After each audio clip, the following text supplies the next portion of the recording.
just because he punishes so hard.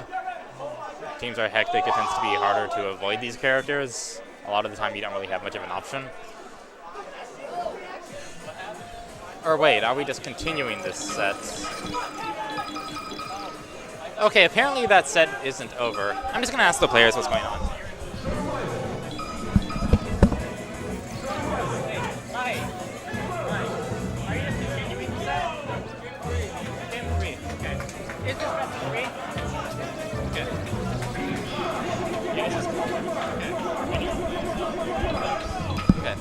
Okay, so yeah, they're continuing the set from off screen. It's game 3. This is a best of 3, so it's 1-1.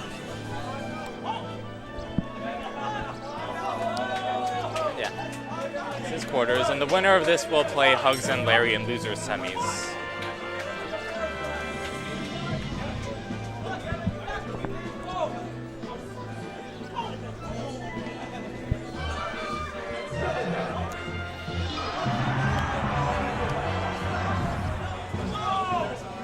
Okay, so it looks like Wes and MikeHaze were double Fox. Pretty standard team for them. Oh, Mr.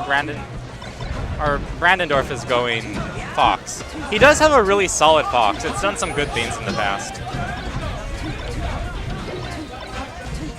I could also see why he would want to go Fox instead of Ganon against this team. Like, even if Ganon does have his moments in doubles, he can just get pretty heavily overwhelmed by double Fox. They can just sort of just wail on him, and it's hard for him to do too much about it, especially out of shield.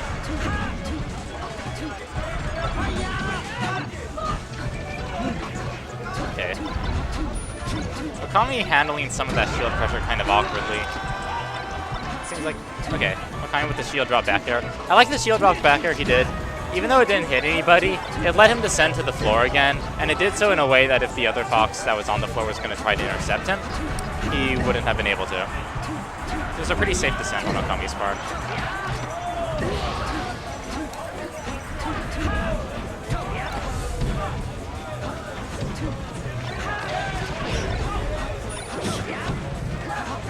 Kind of a strange up smash by Brandondorf.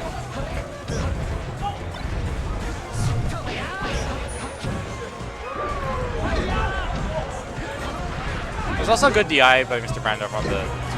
Or I tend to call him Mr. Ganondorf, but Brandondorf. There's good DI on the neutral air by Brandondorf.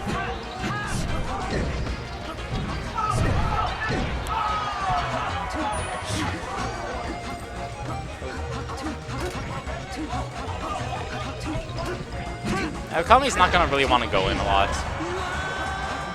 It's both because of the matchup and also just because Okami is just naturally more of a defensive player. He's going to sit by the edge a lot, do some U2-esque things.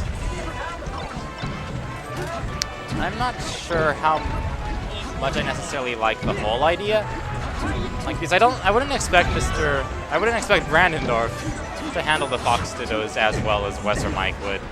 Like, Wes knows Fox Dittos pretty well. Mike lives with Wes, they're in the same apartment, so I'd assume he has quite a bit of experience in the matchup too. And he gets pretty good results in Fox Dittos as well. So, having Brandon go in while Okami just sits off to the side seems like it might not necessarily be the best idea. Okami might want to just be a little more aggressive sometimes. Maybe take a page out of the over Triforce notebook and just run at the other guy all the time. Okay. That was a very dangerous situation for the darker Fox on the blue team, but he managed to make it back safely.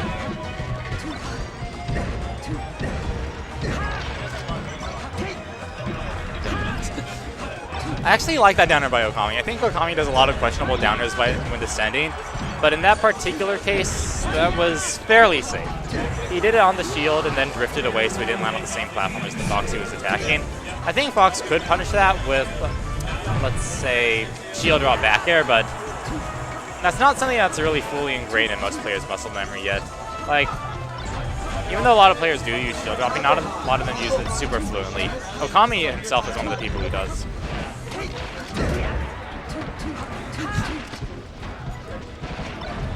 Okay, that was a great forward tilt by Brandon. Okami was probably going to die if Brandon didn't do a forward tilt right there. Kind of surprised to see Okami jump like that. I would have expected Okami to do a shield drop forward air before he would jump backwards. Okami does the forward air too early. I think he didn't realize that Fox was at 121%. Because if you're at a percentage like that, the normal ledge get up is really slow. Like if that was probably like a less than 100% get up attack, that forward air probably would have worked. But he would have had to delay it more if he wanted to hit that particular ledge get up.